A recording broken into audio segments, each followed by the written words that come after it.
monsters are most dangerous and most real? The monsters within.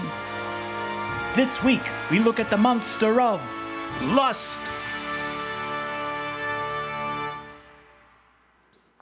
All right, good morning. How's everybody doing today? Great to have you here. If I've not yet had the chance to meet you in person, my name is Shawn. I'm one of the guys who has the opportunity to teach around here. So grateful that you chose to join us this weekend as we continue our series that we're calling Monsters Within.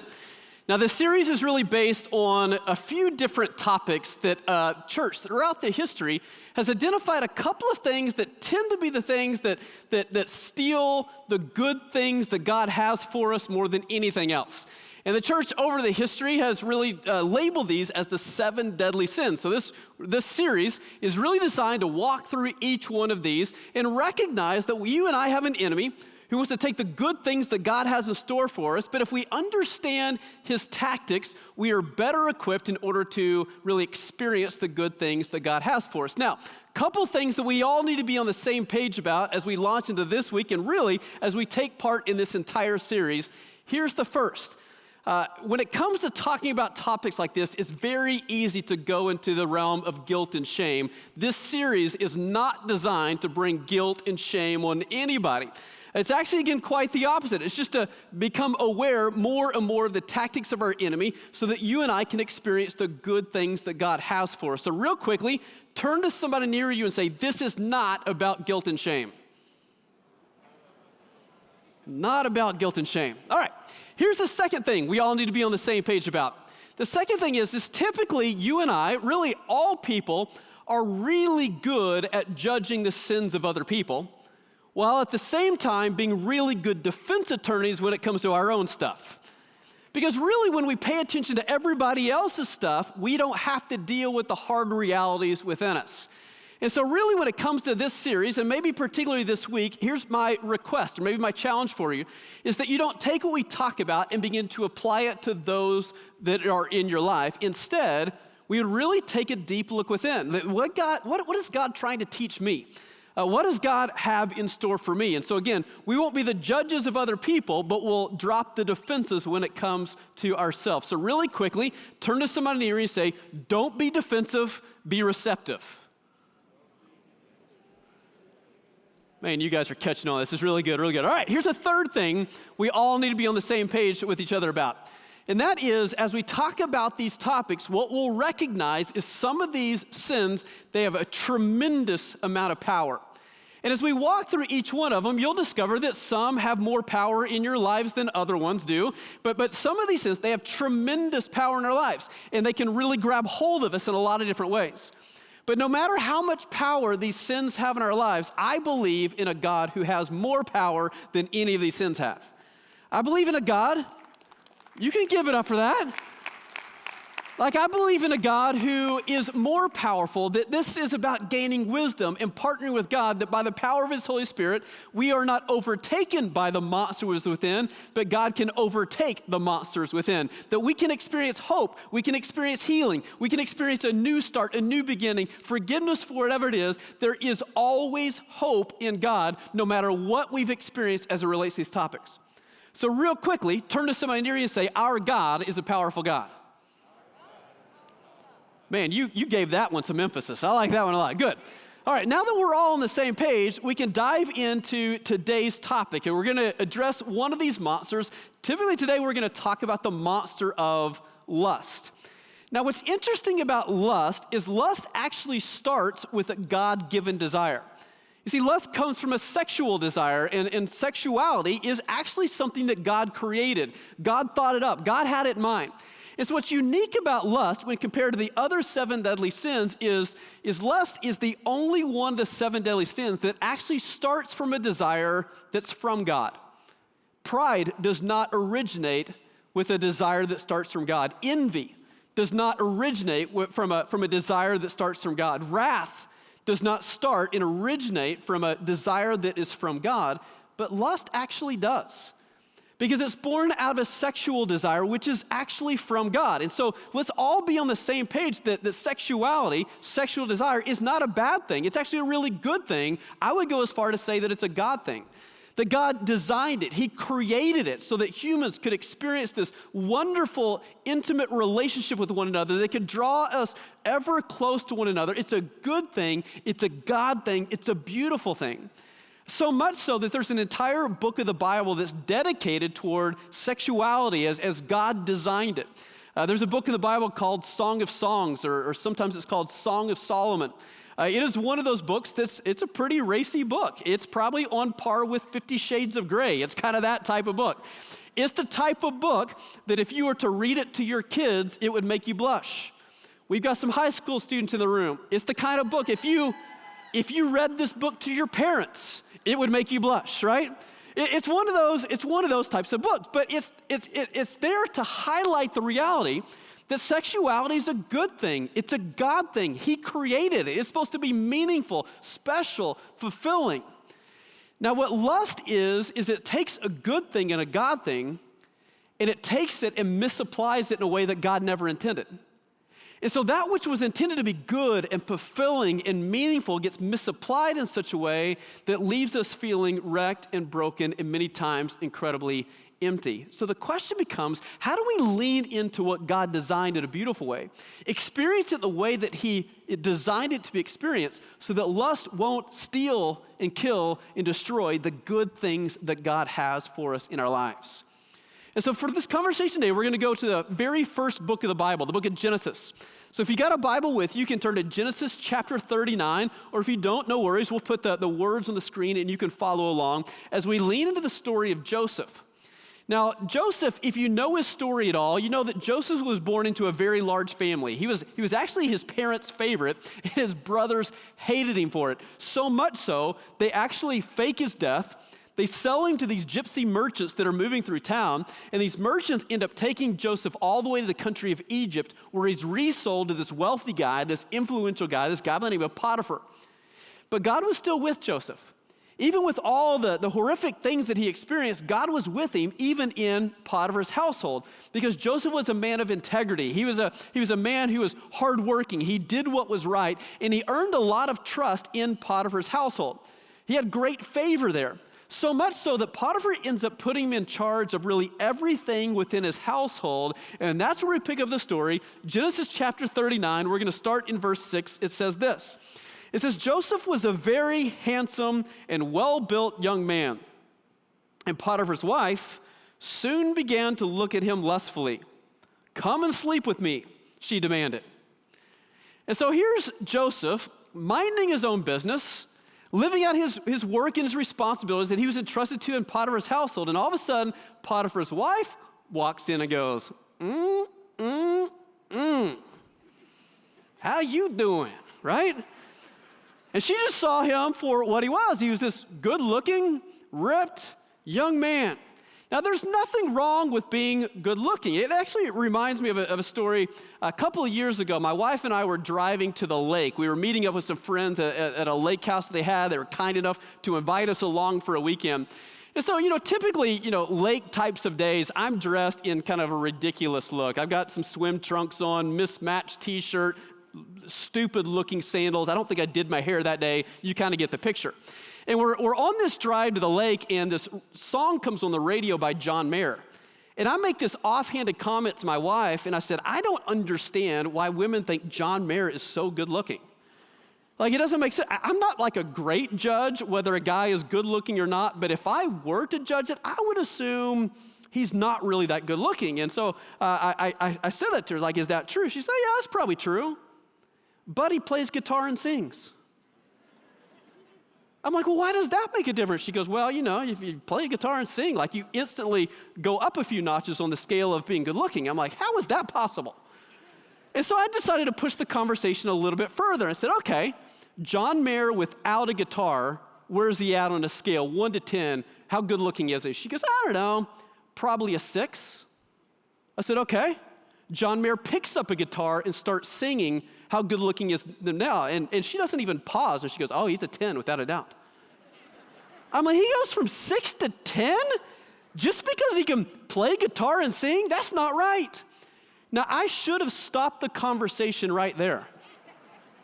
But I don't have that kind of wisdom at times. And so I decided to push it further, and I said to my wife, okay, where am I at on this scale of 1 to 10? And she took a look at me in my mismatched shorts and shirt, my stupid-looking sandals, and my hair that hadn't been done that day, and she goes, right now? I'm like, right now, babe, lay it on me. She goes, maybe 4? Let's just have a moment of silence for this moment. I said, okay, well, I don't play guitar and sing. So I tried to think about like any good thing I do in life, and I wasn't coming up with a lot. And so it's kind of the conclusion we drew that I top out at like a 5 or a 6, right? And so truthfully, I don't have a lot in common with Joseph.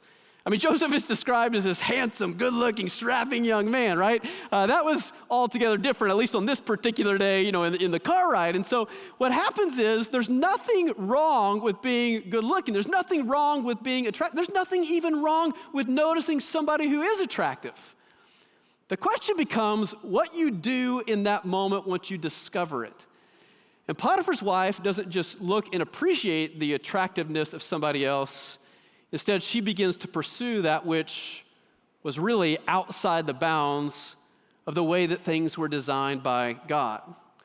And so it actually describes that she began to pursue him lustfully. Well, what does that really mean? What is lust? How do we even define it? Like the best working definition I know is simply this, that the lust is desiring pleasure without a promise. It's fundamentally what it is. Lust is when I desire pleasure, but I'm not willing to make a promise. You see, when God designed sexual desire, when God designed sexual intimacy, God created it to be experienced within the context of a marriage relationship, and here's why. Because God didn't design sex to be a sheer physical experience. Instead, God designed it to be something that included our whole selves. It's a physical experience, but it's also an emotional experience. It's a spiritual experience. You can go as far to say that God designed it to connect to people in a way that almost our souls get connected to one another. It's why the Bible describes it in such a way that two people become one flesh. It's designed to bring a committed relationship together in a meaningful, powerful, fulfilling type of way. But when we choose to exercise lust outside of that, what lust says is, I want something from you, but I don't want you. I want to be physically gratified by you, but I'm not committed to you. And so what ends up happening in this particular context is it's outside of the way that God designed it. And because of that, lust takes us into other places that can leave us feeling empty, feeling broken if the relationship breaks apart, can leave us feeling unfulfilled, not the way that God designed it. It makes me think of this. How many of you love campfires? Love to experience campfires? I do too. Particularly this time of year when the weather starts cooling off, there's just nothing like a good fall campfire. And so, times our family will go out in the backyard, we'll build a fire in the fire pit. It's a lot of fun. Great conversation happens around a campfire. You can take some marshmallows and you can roast them over a campfire and make s'mores together as a family. If you have somebody talented in your family, sometimes you can break out a guitar, sing songs around the family, around the fire, and that person becomes instantly better looking in the moment, right? But I love a campfire. So many good things about a campfire. But I hate a forest fire. I mean, forest fires are damaging. They're just destructive. Maybe you saw the news over the course of last summer. It feels like it's an annual type of thing on the west coast of the United States where these forest fires just consume hundreds of thousands, if not millions of acres of land, sometimes consuming homes and businesses, sometimes very much taking the lives of people along the way. Incredibly destructive. Well, what's the difference between a campfire and a forest fire? A boundary. It's the only thing that separates them. If you think about a campfire, the reason we get to enjoy it is because it's experienced within a boundary. It's within a fire pit, or maybe sometimes we put some stones around, almost even literally physically creating a boundary. Because in its proper boundary, it is a beautiful thing. It's an amazing thing. We love it. But when it gets to spread outside of that boundary and becomes uncontrollable, it takes every good thing away from us. In many ways, that's the difference between love and lust. God says, I want you to experience this beautiful, intimate thing that I created in sex. But I want you to do it within the context of a committed, forever type of commitment, type of relationship. God calls it marriage. It's also something that he designed. It's also something that's a tremendous blessing. And those were intended to be created to go together. It's the boundary by which our sexuality can find the greatest fulfillment, the greatest satisfaction, the greatest meaning. But what lust does is it takes it outside of that boundary. And lust takes us into one-night stands. It takes us into extramarital relationships. It takes us to explicit and pornographic websites. It takes us into places that God never intended for that sexual desire to take us. It's in those moments when lust takes us to pleasure without commitment. It leaves us wanting. It leaves us empty. It lacks fulfillment. It leads to devastating brokenness.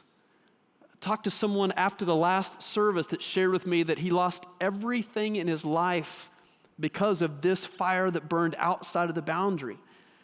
Hasn't talked to his kids in years. This conversation becomes so important because if we can experience God's goodness within the boundary he created, we get to experience the goodness he has for us and leave the brokenness behind.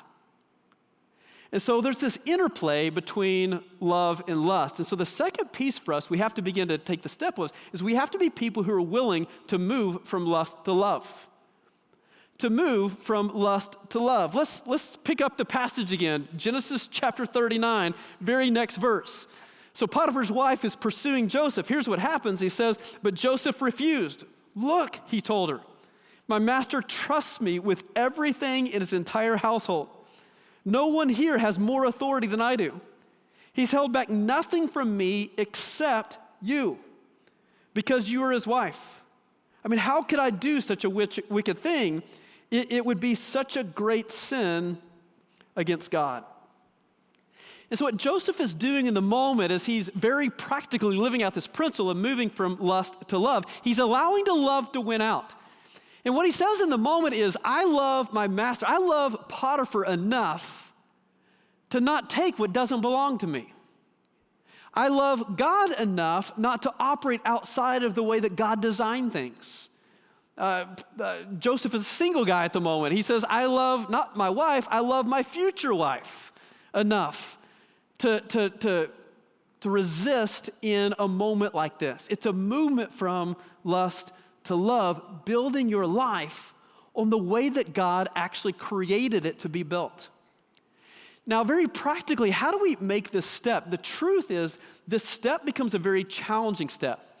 Because what it really requires of us is when we face lustful thoughts, when we face lustful behavior and the challenges that get associated with lust, the challenging step that we will have to take is we have to bring lust into the light.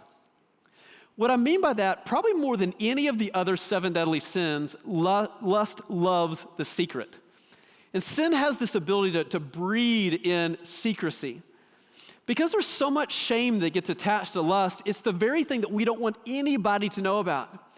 If we're struggling with an addiction to pornography, if we started a relationship with somebody who's not our spouse, if we've journeyed to places physically with someone without a commitment, everything in us wants to hide. The shame tells us, don't let anybody know. But what's amazing is sin loses its power once it's brought into the light. And so if you're somebody who's struggling with explicit websites, would you find somebody trusted to bring it to the light? If you journey down a path with somebody not your spouse, and maybe it's not yet physical, it's just emotional, would you bring it to somebody that's trustworthy, would help you walk through that scenario? Sin loses so much power when it's brought into the light. Someone said this to me a long time ago, and I've really hung on to it in my life, and that's this: there's no healing in hiding. It's impossible to heal from a wound that we're not willing to acknowledge that's there. but when I'm willing to come out of hiding, when I'm willing to walk alongside somebody trusted who can help me through whatever it is that I'm finding myself, I can begin to make this journey away from lust and find myself recommitted to this thing called love. Now, it is a scary thing to do. That's a challenging thing to do. It's far easier to just avoid it and avoid it altogether. It's far easier to live in secret. But the consequences can be devastating. We were wrestling with this idea as a creative team this week and wanted to create a video to kind of illustrate what it looks like to avoid these things in our journey. Let's take a look at this. It was my day off. This day was my day, and nothing was going to stand in the way. What did I have planned? Absolutely nothing. Just sit on the sofa and relax, and it was going to be glorious. But while I was relaxing, out of the corner of my eye, I saw something terrifying. It looked like a giant spider darting across the wall. It freaked me out. After I got over the initial jolt of adrenaline, I realized what it was. You see, we had a large light fixture that was hanging down from the ceiling. There wasn't a giant spider crawling across the wall at all. There was a tiny little spider that had gotten inside the light. It was that tiny spider that cast such a huge shadow. Now, taking this light fixture down and getting the spider out was going to be a big ordeal, so what did I do about it? Nothing. I just went to bed. The next morning, when I woke up, I was shocked by what I saw. The light was filled with the largest, thickest, most disgusting spider web I had ever seen. All night long, that spider was hard at work, taking over every last inch of that light fixture. And in the morning, it was almost unrecognizable. Now I had a total mess on my hands, and I had no choice but to deal with this much bigger problem. This isn't just a story about a spider.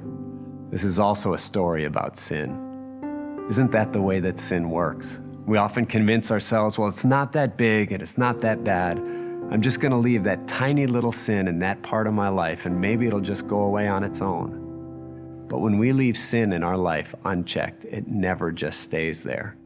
It grows and grows until before you know it, that web of sin has taken over everything. The Bible tells us, be alert, be on watch. Your enemy, the devil, roams around like a roaring lion, looking for someone to devour.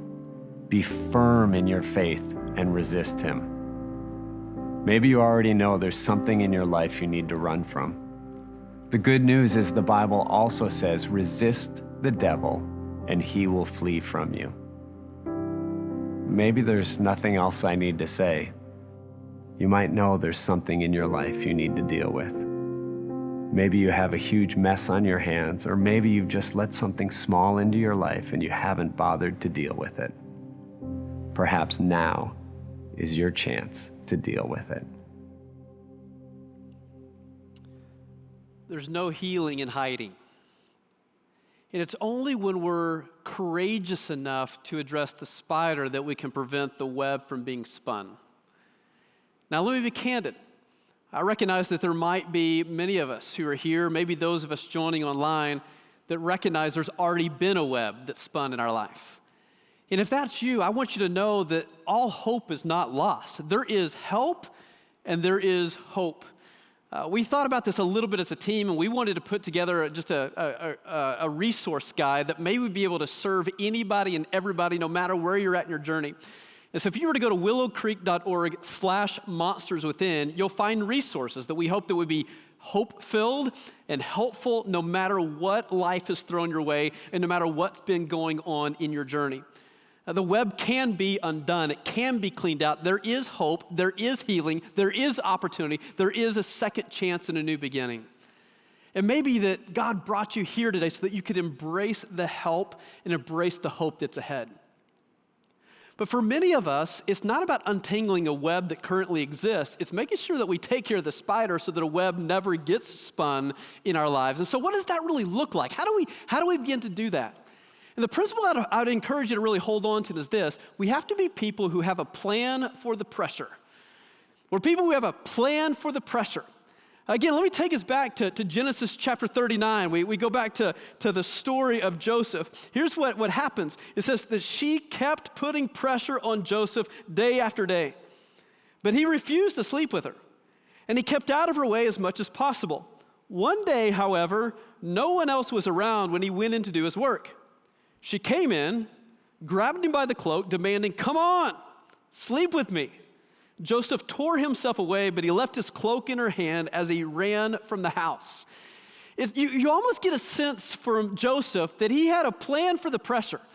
Now, truthfully, anytime you try to fight temptation, no matter what the temptation is, I promise you will continue to feel pressure from that temptation. It doesn't just go away, and it certainly doesn't go away easily. And so what you find in Joseph is he had a plan. He made the decision long before the pressure-filled moment. That he had made the decision before the decision, that he had a plan. He knew what he was going to do, and really the plan typically involves two things. There's a sense of that we learn to resist certain things. In other words, we keep away, or if the situation demands it, we run away. Those are really the Bible's two action steps for us. We learn to either keep away or we run away. That maybe you and I will find ourselves in a vulnerable or compromising situation, and if that happens, we have to be prepared to remove ourselves from the situation at all costs, no matter what that means. There's too much at stake, and so it's okay to simply run away. But even long before that moment happens, there's also wisdom in what I would describe in keeping away. And that's where I would encourage you to consider what I would just call boundaries. It's where boundaries come into play. Now, let me be really cautious when it comes to a conversation around boundaries. Boundaries are very unique. They're very personal. They're not universal in any way. A boundary that is the right boundary for one person may be the absolute wrong boundary for someone else. And so anytime you try to universally apply a boundary, it gets really legalistic, it gets really messy, and we end up being like telling people to do things that God doesn't intend for us to do. However, boundaries can be incredibly helpful. If I know my personal vulnerabilities, if I know where I'm weak, I can create some self-imposed boundaries that keep me from ever being in a pressure-filled moment that I don't trust that I will make the right decision in that moment. The reality is I know that I'm a vulnerable person. I'm susceptible when it comes to temptation, and I don't ever want to get in a pressure-filled moment because I don't like my chances every single time. And so in my life, there are some self-imposed boundaries that I put. Now, let me be candid. The self-imposed boundaries in my life may or may not be the right boundaries for your life. And I can explain a little bit more of that why. But we have to be honest enough with ourselves to know where are our vulnerabilities and what are the appropriate boundaries for my life and for my relationship. Let me share with some of you, let me share with you some of the boundaries that exist in my life, in my relationship with my wife. One of the things that we've decided to do is that we will have zero secrets in our relationship. And so what that means is there's no chance to hide anything because we can't hide anything. And so we share our passwords to everything with each other. We can get in each other's email accounts, social media accounts, phones, whatever it takes. Not that we snoop around on each other. We have a high level of trust, but if there was ever a question or concern, our lives are an open book to one another. That's a very helpful boundary to us. Now, if I was somebody in an abusive situation, that somebody is using passwords to manipulate and control somebody, that would not be an appropriate boundary to apply to that particular situation. Make some sense? And so you gotta know your personal circumstances. In my own life, one of the boundaries that we've decided is that I don't spend time one-on-one with a female who's not my spouse. And if I ever find myself in a situation that my occupation as a pastor demands it, I just let people know about it. Somebody knows where I'm at, who I'm with, what the conversation's like. Oftentimes, I'll let my wife know about those types of things, because for me, if I can bring things into the light, it just loses power for any kind of temptation in this particular area. In our life, we've chosen to put a pretty intense internet filter in our home. I got two teenage boys, and one of the things we've determined is a high value is we want to control the ability to not go to explicit websites within the confines of our home. It's just a boundary that we've created. We use a service that's called Covenant Eyes. It's actually served us well.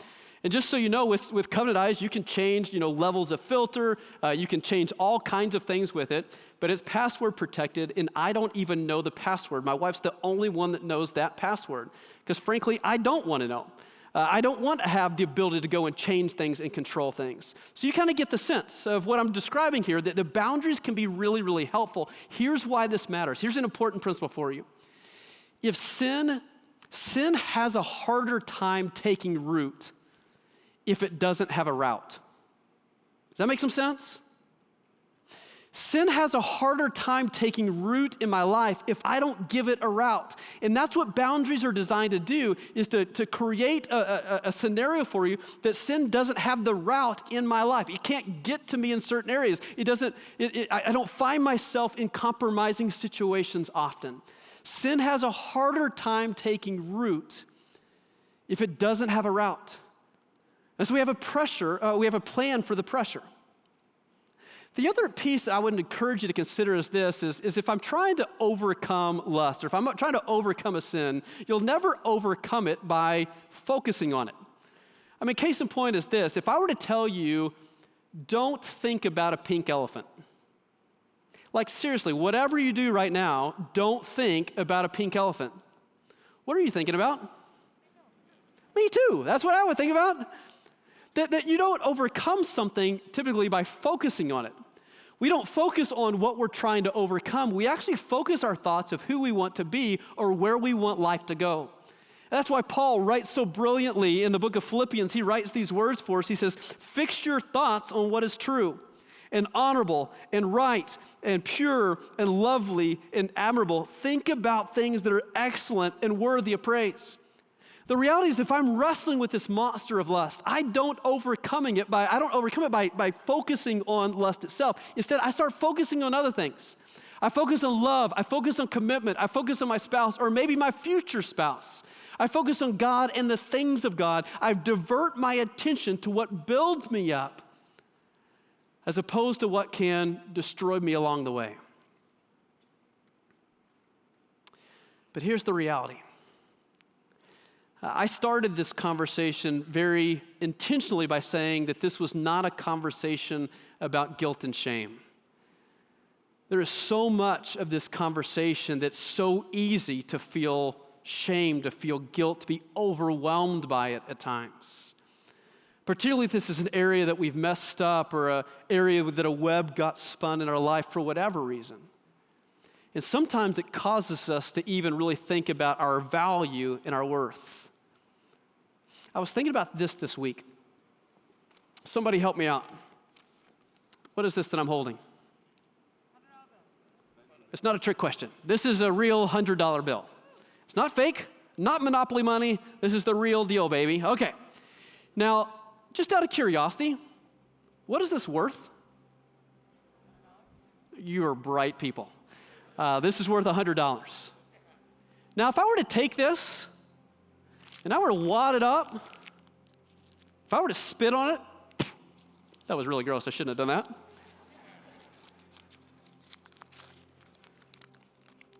How much is this now worth? $100.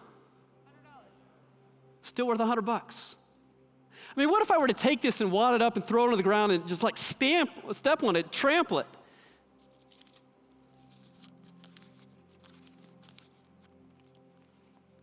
How much is this now worth? Still worth $100. For some of us, we've done things, or things have been done to us. We've been stepped on, trampled, feel wadded up and spit on.